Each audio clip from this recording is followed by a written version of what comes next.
Call to order for tonight's Fayette County Board of Education meeting. Please join me in a moment of reflection.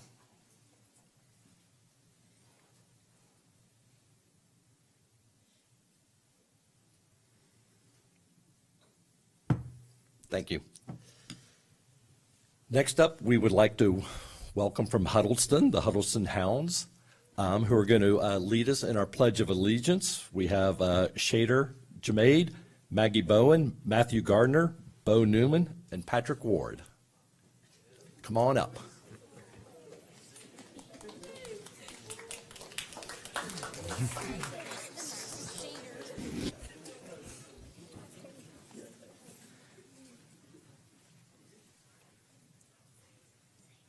I pledge allegiance to the flag of the United States of America and to the republic for which it stands, one nation, under God, indivisible, with liberty and justice for all. Good job. Thank you. Would you like for them to get pictures? Get pictures? You get them outside, okay. All right.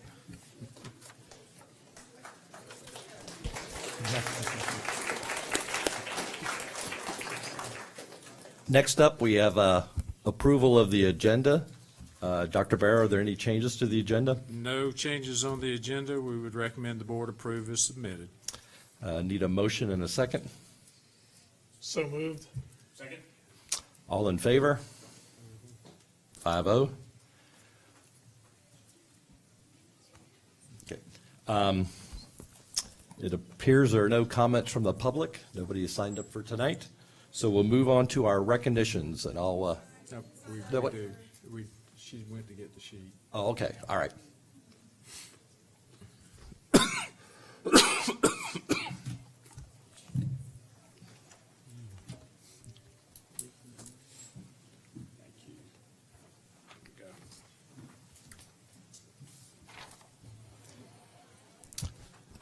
All right, at meetings of the Fayette County Board of Education, comments from the public directed to the board and/or staff will be addressed in writing when deemed necessary. Those who wish to speak during comments from the public on the agenda may sign up to do so below, and we do have some folks. Comments must be limited to 3 minutes. The goal is to allow as many people to speak as possible. Speakers are not allowed to relinquish their time to another speaker. Vulgar language or personal abuse against any person will not be allowed. Comments about individual employees or complaints about student problems are not appropriate for the comments from public section. The chairman or presiding officer has the discretion to terminate the presentation of a speaker who violates these guidelines. That said, we always welcome comments from the public. And first up, we have Doreen Barr.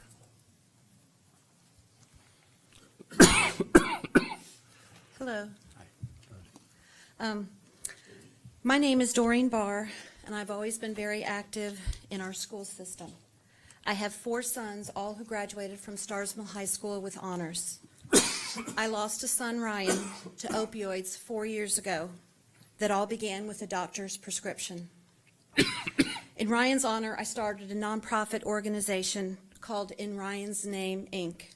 Our mission is drug education, awareness, and prevention. August 31st, this Friday, is International Overdose Awareness Day. I'm here today to address the board about having Narcan, naloxone, in our school system. The National Association of School Nurses recommends that having naloxone to immediately restore breathing to a victim experiencing an opioid overdose. For anyone that doesn't know, Narcan or naloxone is an overdose reversing medication. It's better to be proactive and to be prepared and hope that we never have to use it than to be reactive after an overdose happens.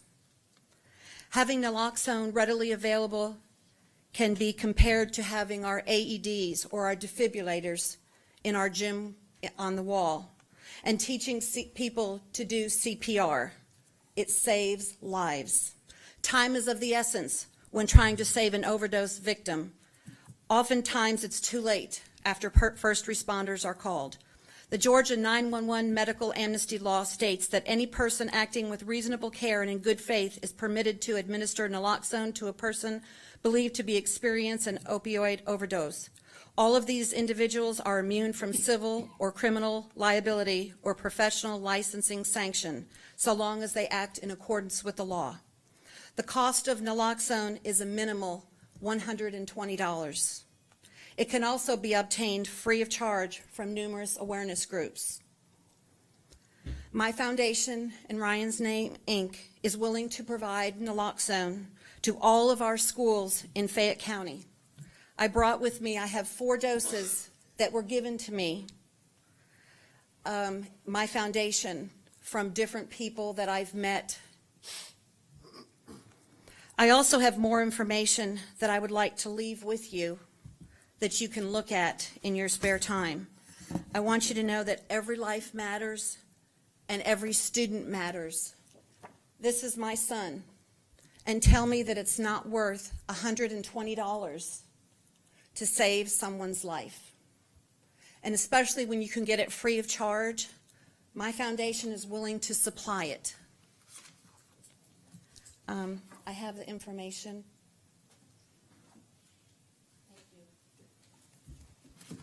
Thank you. Thank you. Gene Phelps.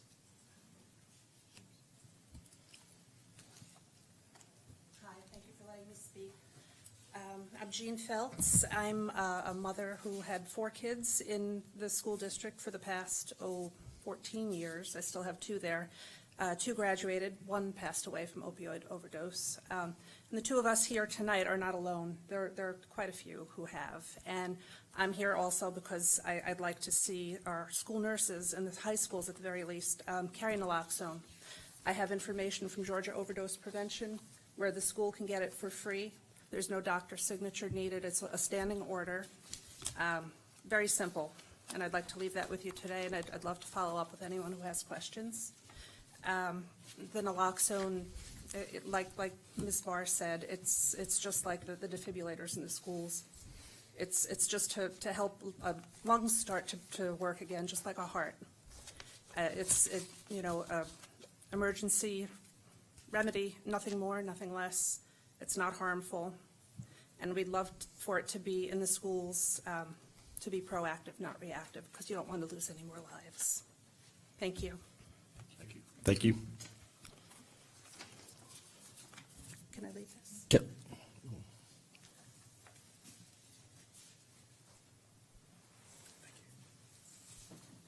Kelly Douglas.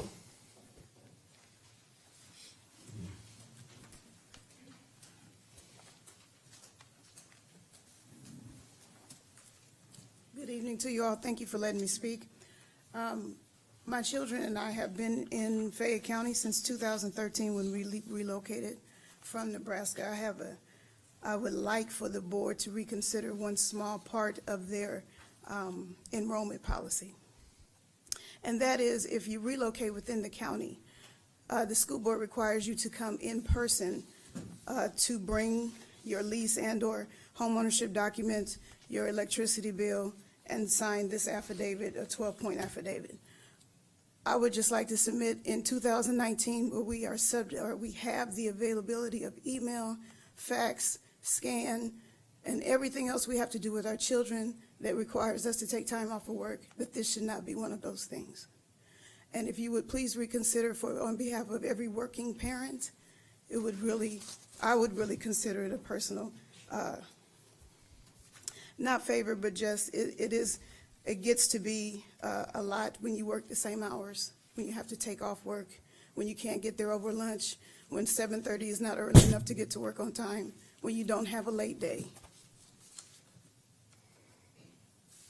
So, and the 12-point affidavit, which lists in some points legal documentation, fines that could be had, we don't have to present ID, so I'm not sure why we have to be here in person. The affidavit needs to be notarized, but there's notaries everywhere. So I didn't bring anything to hand to you, but I would like that to be reconsidered. Thank you. Thank you. Thank you. That concludes our public comments. And we'll now move on to our recognitions, and I'll turn it over to Melinda Berry Dreisbach.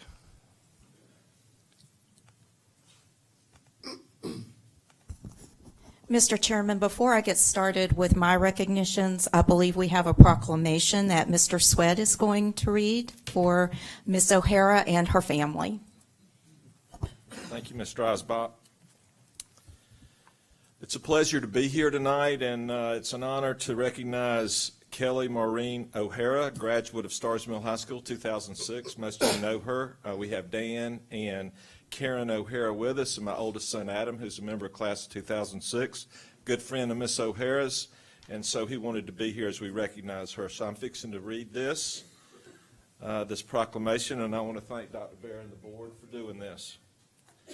Whereas the United States women national soccer team, by a score of 2-0, defeated Netherlands in the 2019 FIFA Women's World Cup held on July 7th in France. And whereas FIFA Women's World Cup champion and soccer player for the Utah Royals FC, Kelly Maureen O'Hara from Fayette County, Georgia, assisted the United States team in winning its second consecutive FIFA World Cup championship and has competed in 3 consecutive FIFA Women's World Cups. And whereas Miss O'Hara got her start in club soccer and continued her student athletic career in the Fayette County Public School System, where she graduated from Starrs Mill High School, having played 4 years on the Panthers varsity soccer team, and whereas she helped lead the Panthers to the 5A state title in 2006 with 20 goals, 16 assists, and in 2006 was named the Atlanta Journal-Constitution Player of the Year, Gatorade Georgia Player of the Year, and All-American by the National Soccer Coaches Association of America. And whereas she went on to become a standout forward at Stanford University, where she was awarded the Herman Trophy after scoring 26 goals and notching 13 assists in her final season, which is one of the highest outputs in Division I history. And whereas, in addition to her stellar athletic ability, Miss O'Hara also excelled academically both at Starrs Mill High School and Stanford, majoring in science, technology, and society with a focus in environmental engineering. And whereas Miss O'Hara has achieved triumph through extraordinary determination against many odds, and her hard work and commitment to success exemplifies the American spirit. And whereas the Fayette County Board of Education and the citizens of this great county are proud of Miss O'Hara's accomplishments, and that she is a graduate of the Fayette County Public School System. Now, therefore, be it resolved that the Fayette County Board of Education does hereby recognize Kelly Maureen O'Hara for her outstanding life achievement in National Women's Soccer and for assisting the United States women's team in 2 consecutive Women's World Cup soccer championships.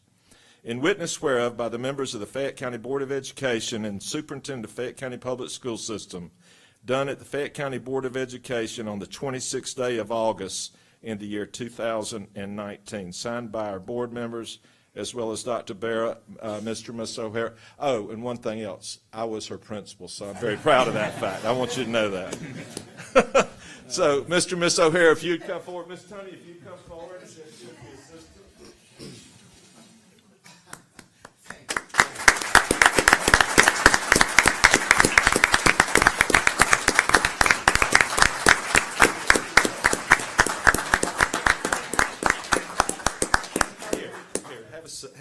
Please say something. Well, Kelly wishes she could be here. She's with the team right now, getting ready to play on Thursday night in Philadelphia against Portugal, their next national team match. But she wishes she was here. She loves Atlanta. Got her start on these fields and remembers her time at Starrs Mill very fondly. So thank you for this recognition. I appreciate that. My wife and I appreciate it. Again, thank you.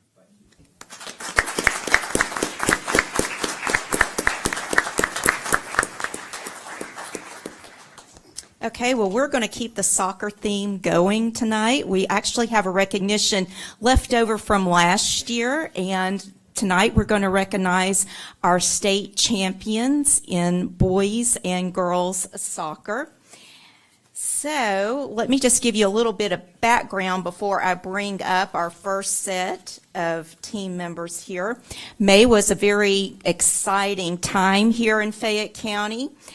We knew we had 4 schools in the state championship, 2 from Fayette County for the girls and 2 from Fayette County for the boys. So we were guaranteed to have state champions in both the boys and the girls soccer. So the question was, what schools would it be? And we had on the girls side, we had Whitewater and McIntosh, and on the boys' side, we had McIntosh and Stars Mill. So when all was said and done, it was McIntosh that took home the championship for both the boys and the girls soccer teams. So first up, we are going to recognize our girls soccer team. We have certificates for the entire team, but tonight we're just going to hand out some to representatives that have been selected by the coach. Usually we do the captains, but they're all seniors and have graduated. So the coach selected some representatives to come up here tonight. But before we hand out those certificates, let's give a round of applause to our girls soccer team, if they may stand, please, so that we can recognize you.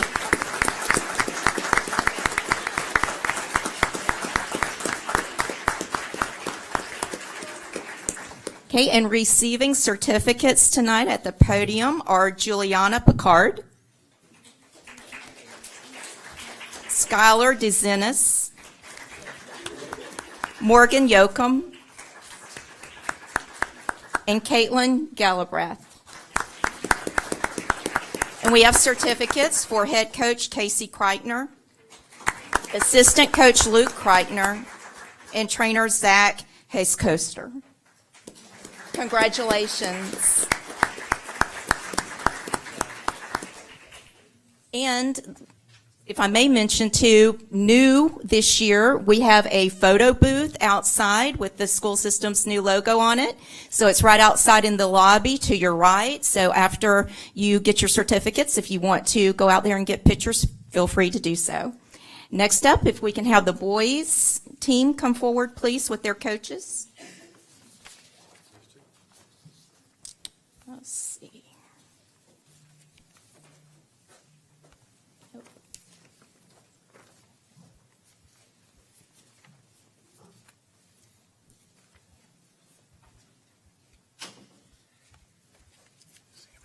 I think I have all of their certificates, but we're not going to hand all of them out. We'll just give them. Let's see, here we go.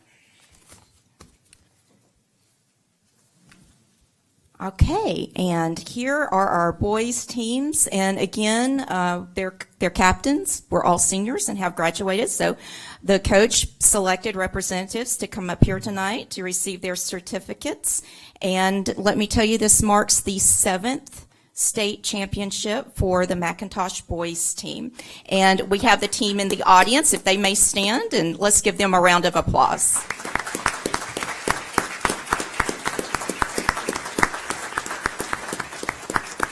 Okay, receiving certificates tonight, we have Jonathan Bennett, Jackson Johnson, and Luke Giordano. And coaches, we have head coach Bunky Colvin, and assistant coaches Brian Messer, Greg Bennett, John Briglovich, Drake Dell, Mike Grabhorn, Laura Edenfield, and again, trainer Zach Hayes-Coaster.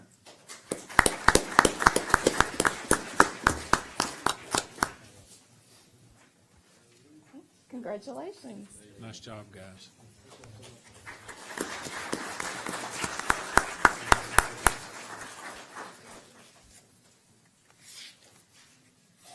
Okay, if we may have our Skills USA students come forward.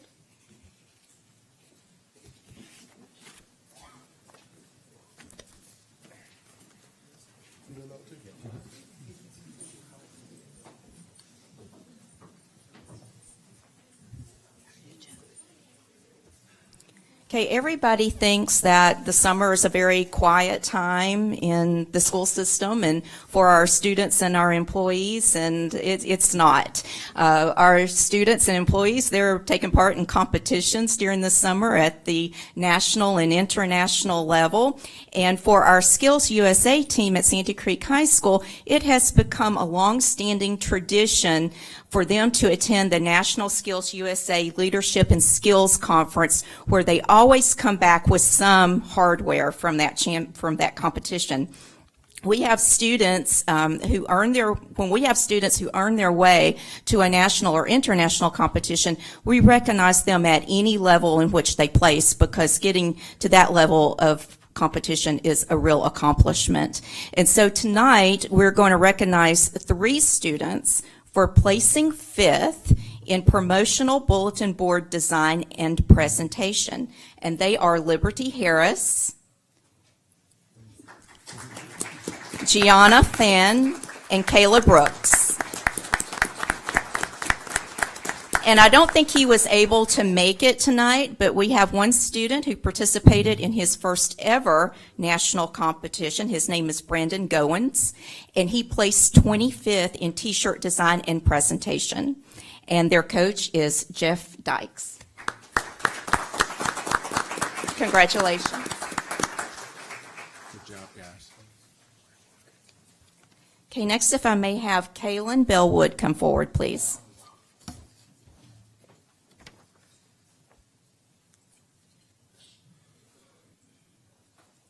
Okay, we've all heard the saying that no one is perfect, but we have a student right here, standing up here, who has achieved perfection, at least on the ACT, that is. And she is Kaylin Bellwood from Fayette County High School, and she scored a perfect 36 on the ACT.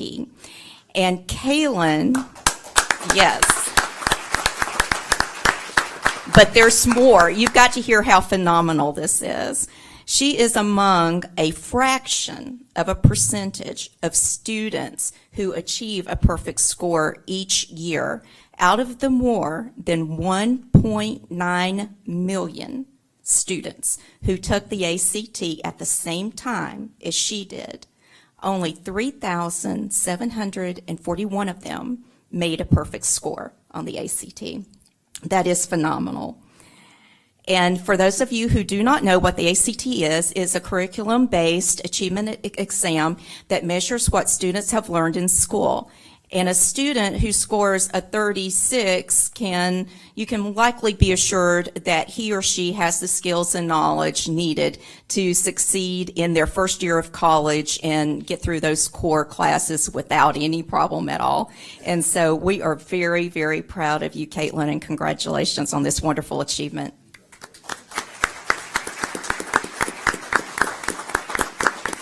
Yes, thank you. Okay, next up, if we may have our Invention Convention winners come forward.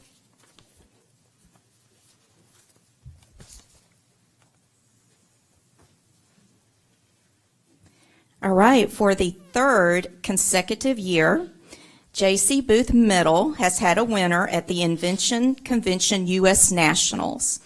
And this year, the team of Isabella Hickey and Rebecca Bushmeyer won the Industry Innovation Award for their invention called the Soft Storage. And this is a sleeping bag with storage compartments. But what makes this sleeping bag so special is that it is designed for children of domestic abuse who are seeking shelter or who have fled to shelters for protection. And the sleeping bag not only provides a place for them to sleep, but because it has compartments on the inside, it provides them a place to store their toiletries and other small personal items. Isabella and Rebecca, they competed against 500 other student inventors from around the world, and they are among just 17 students from the competition who received an industry award. So congratulations to both of you. And also congratulations to their coach, Dr. Kathleen Landman.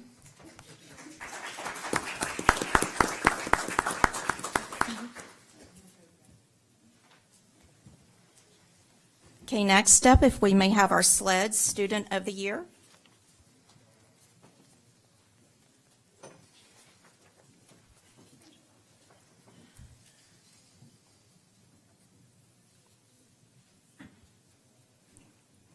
All right, so you want to take a good look at this student, and are you going to Fayette County High next year?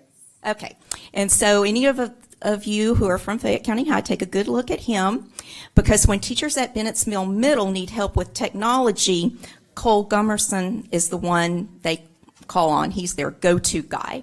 And not only is Cole a tech guru, but he also understands the importance of community service. And he ensures that he and his fellow students at Bennett's Mill make a positive impact right here in Fayette County. He is described as an outstanding young man who is a positive change agent and has a desire to serve people. And because of these attributes, Cole has been selected by Students Leading Education, or better known as SLED, as their 2018-2019 Student of the Year. And Students Leading Education is a national network of student leaders who are engaging their school districts in solving real problems. Last year at Bennett's Mill, Cole assisted with the deployment of Chromebooks.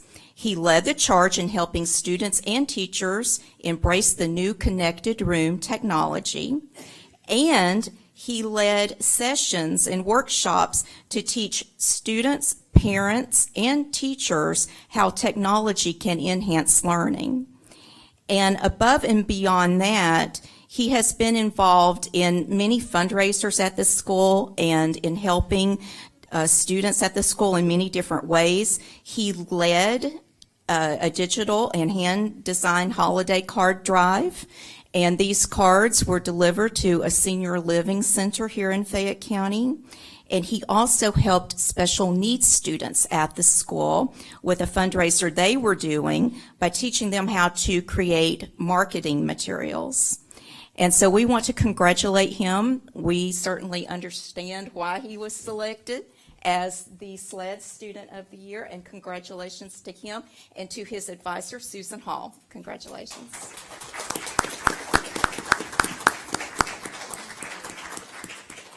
Ms. Barry Dreisbach, he also helped us during new teacher induction. He was out there every day. I saw him helping all of our new teachers get a good start. So thank you, Cole. Congratulations. Okay, now if I may have our History Day winner come forward, please.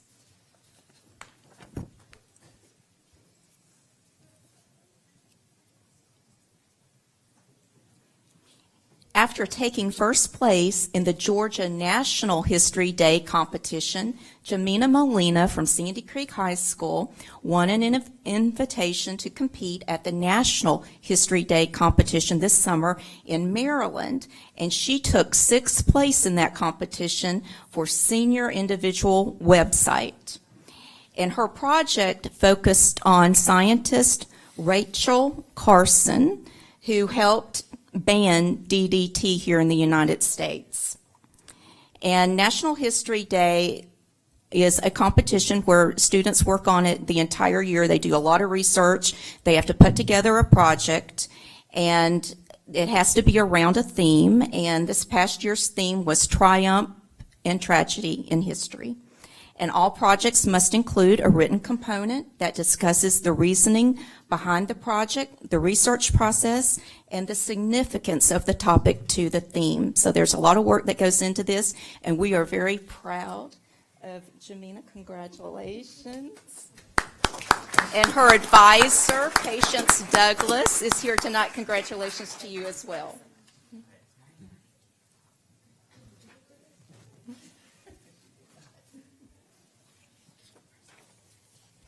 Okay, that concludes our student recognitions. So now we're going to move into our staff recognitions. If I may have Carrie Palmer come forward, please.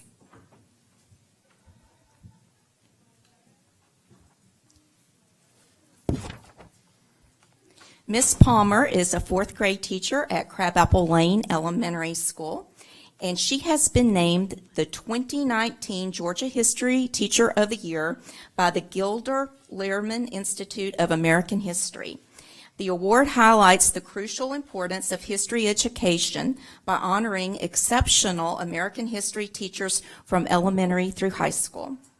A panel of teachers, administrators, and scholars from Georgia selected Ms. Palmer for the award based on her achievements in American history education. She is now one of 53 finalists who will continue on to compete for the national award, and we should learn who that winner is early this fall. So congratulations to you.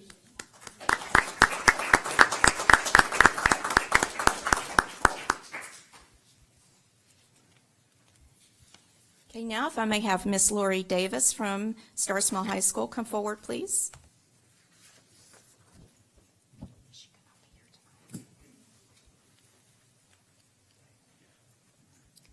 Okay, we have two healthcare teachers, Julie McKenna, who cannot be with us tonight, and Miss Lori Davis, who is here with us tonight from Stars Mill High School, and they have received a $10,000 industry certification grant from the Georgia Department of Education.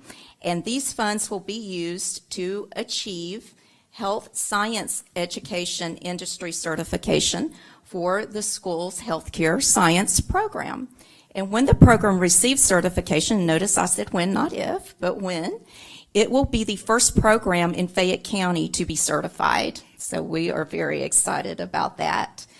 And they have to go through a very rigorous process. They have until the end of this fiscal year to get certified. There will be an on-site review panel of local industry healthcare professionals who will conduct a comprehensive review of the program's operational and course standards. And they will also conduct interviews with students, counselors, and administrators. So congratulations to you guys, and good luck.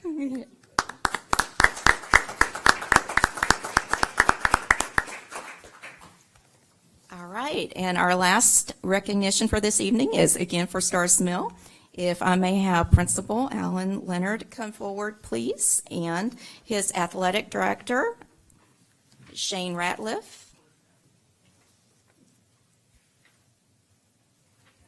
Okay, Stars Mill High School, their athletic department has won 2 major awards.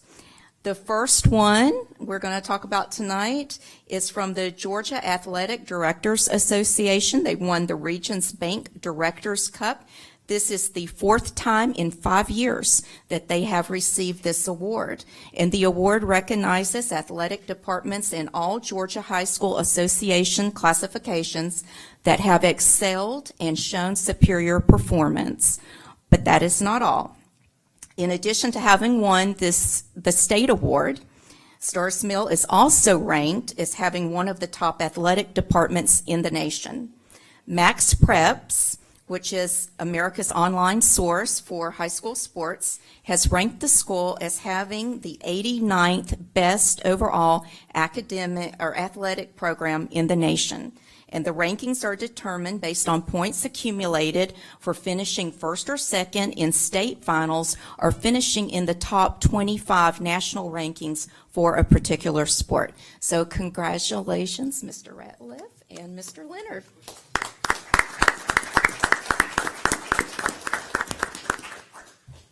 Yes. Congratulations. Okay, and that concludes our recognitions. Thank you. It's always great to see the amazing thing our students and staff are doing, and always great to celebrate that. It's now time for the superintendent's report, and I'll turn it over to Dr. Barrow. Yes, sir. I certainly want to commend all of our young people and our adults that were recognized. I know our school district as a whole has just recently been named by the niche ranking system, number 6 in the state, 4th in the metro Atlanta area. The School Digger ranked us in the top 10%, number 2 in the metro Atlanta area with a 5-star rating. So you can see part of the reason why our district is highly respected across the state and throughout the nation because of the student performance and the great teaching staff that we have here. So we're very, very proud of them and celebrate with them. We'll move on down to, my report is relatively short this evening, but I wanted to talk about our educational center here, about the potential of a ribbon cutting. Of course, we've been in the facility now for several months. We've completed just about all of our punch list. We have a little bit of decorating that we still want to do with some of our conference rooms and settings, but I wanted to go ahead and talk with the board about that and work and see if we could go ahead and get our ribbon cutting ceremony together. Clearly, anytime that the board can come is good with us. I have a suggestion I'll put on the table for your discussion here, is possibly having the ribbon cutting ceremony prior to one of our regular board meetings, maybe about 5:30 or 6. Folks could come, tour, and get a chance to see the facility, and then we could go right into our business meeting. That would possibly be September 23rd or October 21st. I just put that out for your consideration. I know you'll need to check your calendars, but if either of those two dates work for you, we'd love to maybe go ahead and do that and let the community come in and actually see not just the boardroom here, but across the entire renovation effort. Is that okay? You guys want to let me know which date works best for you? Hey, speaking of your punch list, do you know if we're live and in color tonight? Mr. Farmer, I know I shared with the board, we've been working on trying to get our live streaming initiatives done. We've been podcasting here in the district for a long time. I know that when we moved into the new facility, one of the things that we hope to be able to do is to do the live streaming. I don't mind sharing with the community. The first camera we had, it was dead on arrival for whatever reason. It just didn't work. It took a little while. That was switched out to a second camera, and it had a green screen. It was like the old Commodore 64, Pong games where it's just green, and all of us look very green, so that wasn't quite working, and I know that's been sent. I don't know, the new camera, has it made it in yet? Has it been installed? It has not, so there's a plate on that panel right there that you can see that's blank, but we are streaming tonight. We're streaming the presentations and audio, just not the camera. So as Dr. Barrow said, we've been recording and then posting them on our site, and so now we've been testing the live streaming piece and are comfortable with it. It works really well. We're working out some of the new equipment and challenges of learning the new software, but that's been working great. And as soon as the camera comes in, we'll be able to switch between the camera and the presentations. So technology is wonderful when it works. We hope to have that up and running full bore in the coming months. Absolutely. Okay. Looking at our attendance and enrollment, normally we do that at our work session, but I know at the beginning of the school year, we try to share that information with you, and we actually had an additional 5 students enrolled today, so our official enrollment is 20,485. That's up over 260 students from this time last year, so that's a good bump up. We're excited about the good steady growth with our enrollment.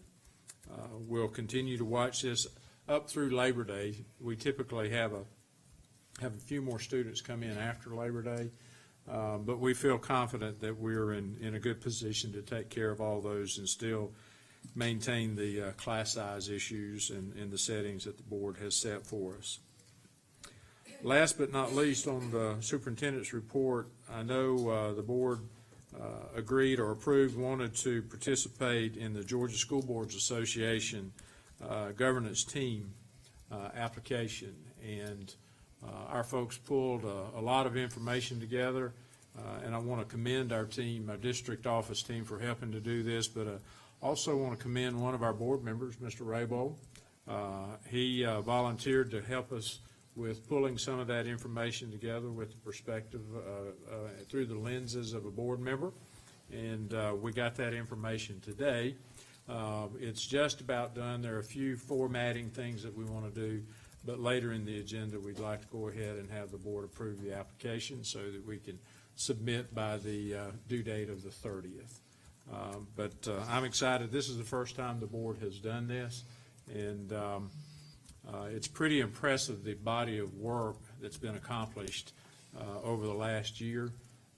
And clearly, we can't do that work without the support of our Board of Education. We're very fortunate to have a strong board and one that's very supportive of our program. So, any questions, Mr. Rabel, and would you? Well, I just want to echo what Jody said. I really appreciate Mr. Rabel taking this project on and the assistance of the staff in it, because it was a pretty heavy lift, as you can tell from the application. And it's the reason why we pursue these awards is because it gives a chance to show off all the great things that are going on in the district, and that's what we want to do. Absolutely. So, Yeah, and I appreciate and I would like to thank all the people that provided data for this. When you read the report, if you don't see your data included, please remember that I was limited to 500 words in one page for each category. And sometimes I wound up with 7 pages for one category because of all the good things that our system does. And it was very difficult to go through and delete items that I knew were very, very important. However, hopefully I kept the best ones in. good deal. Mr. Hollowell, that concludes the superintendent's report for this evening. Okay. We'll move on to personnel. Okay, we do have a personnel list. I know the board's had a chance to review the recommended retirements, resignations. We have some reclassifications, elections, and we also have a few community coaches there. We would support our folks who've made these recommendations and request that the board approve. Need a motion and a second to approve the personnel report. So moved. Second. All in favor? 5-0.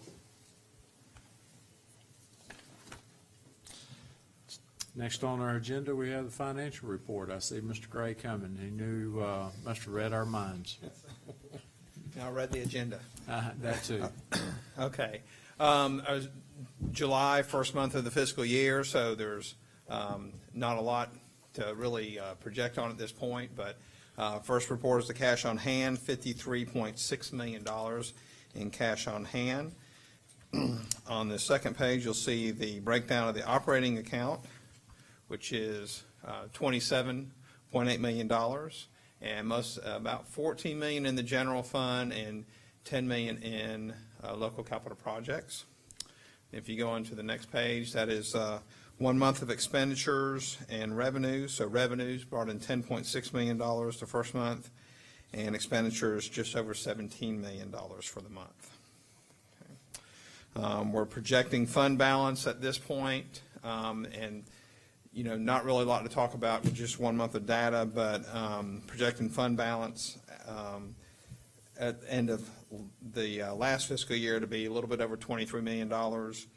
We'll spend down a little bit, but excuse me, the remaining projected fund balance at this point would be a little over $500,000, but we'll have to see how the revenues come in based on the projections. Okay. And then we have our SPLOST counts, and in SPLOST 1, we're still working on flexible learning spaces in the Fayette County High School auditorium, paying that out, so that's mostly what's left in SPLOST 1 projects. In SPLOST 2, see we have about $4.7 million left to allocate to projects there on the lower right-hand side. Projects in that category is connected classrooms, the Sandy Creek AV and film project. There's some school nutrition equipment, Oak Grove, the paying out what's left at the South Complex, security upgrades, radio upgrades, and textbook adoptions and replacements that are still going on. And then on the final one is SPLOST 3, and of course the main projects there is McIntosh High School addition, the Fayette County High School renovation, textbooks, and the track resurfacing, which we just started up, so those projects are mostly getting paid out towards the end. You'll see that the collections at the top, $2.2 million, so very strong collections at this point.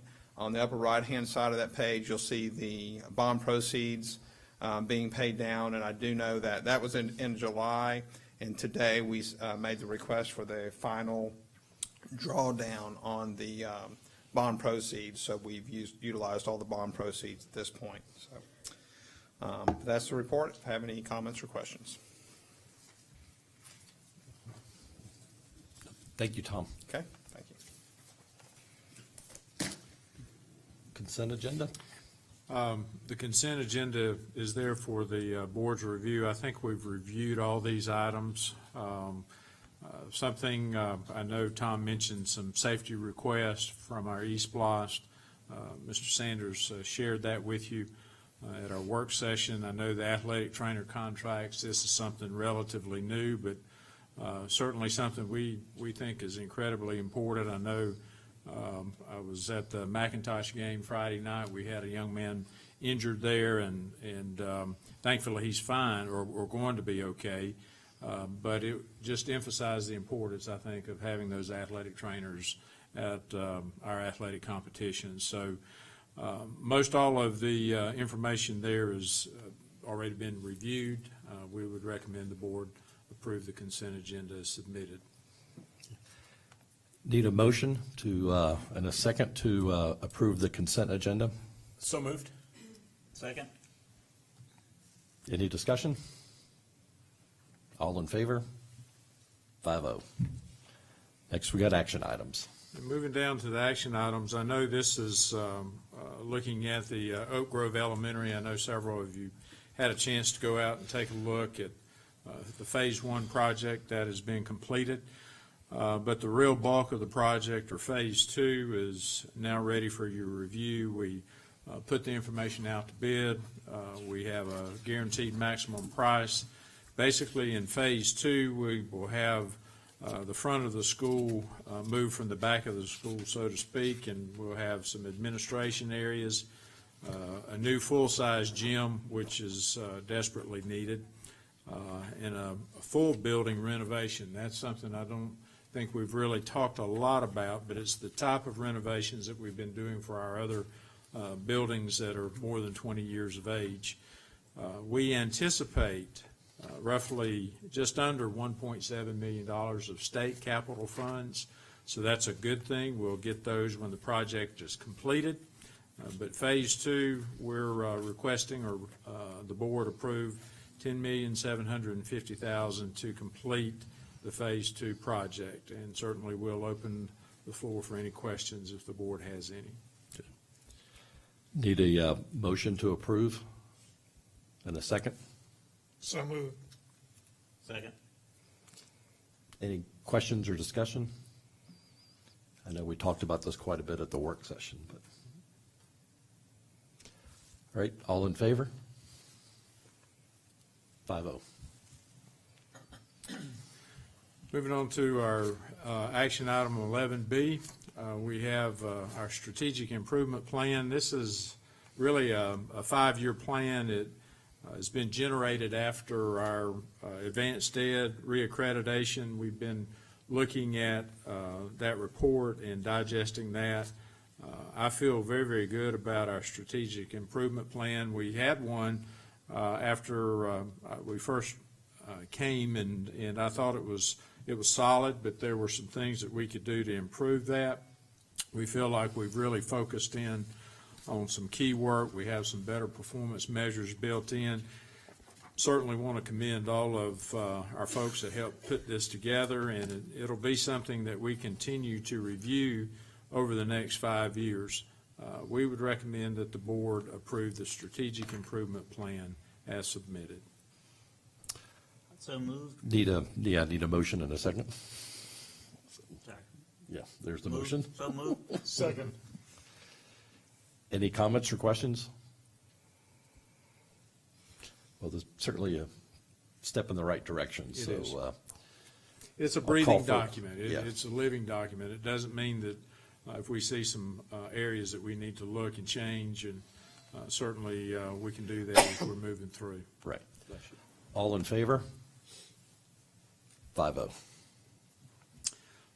As part of the strategic improvement plan, we have our model of achievement and accountability. This really outlines how we measure and monitor our strategic improvement plan moving through. I know it lists opportunities for presentations to the board.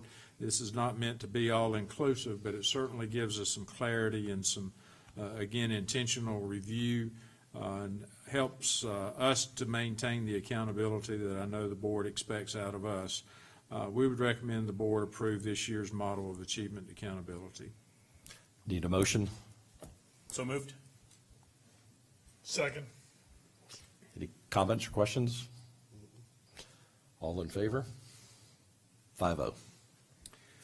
Okay, item 11D.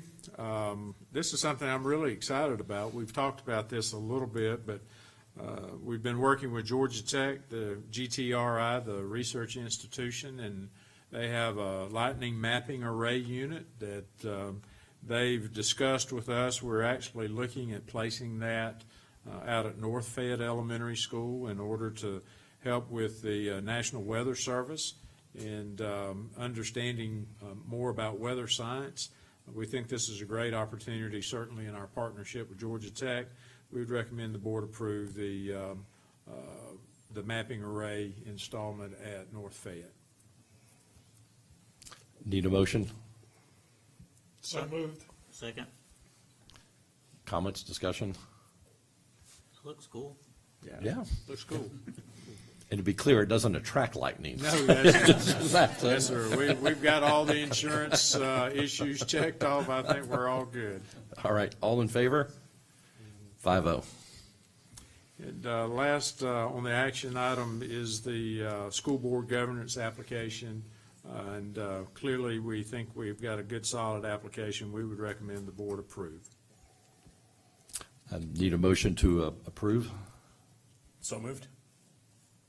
Second. Second. All in favor? 5-0. Thank you, Roy, again. Yes. Thank you. I know our work session agenda is coming up. I know I've had some conversation with Chairman Hollowell, and if there are any suggested agenda items that you'd like to talk about, certainly we are open to put those on the work session agenda. And we look forward to sharing some more information with you as well. Mr. Hollowell, we have a couple of items that we need to discuss in executive session. One deals with what we typically refer to as personnel. We also have an issue of property we need to make you aware of. And last but certainly not least, we have an item that deals with students' personal educational records, and we need to discuss that with the board as well.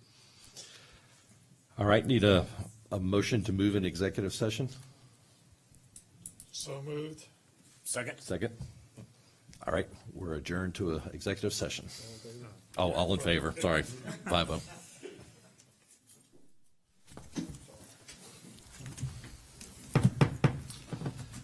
Need a motion to return from executive session? So moved. Second. All in favor? 5-0, or 4, yeah. Dr. Barrow, any recommendations from executive session? No, sir, no recommendations at this time. All right, well, without objection, we are adjourned.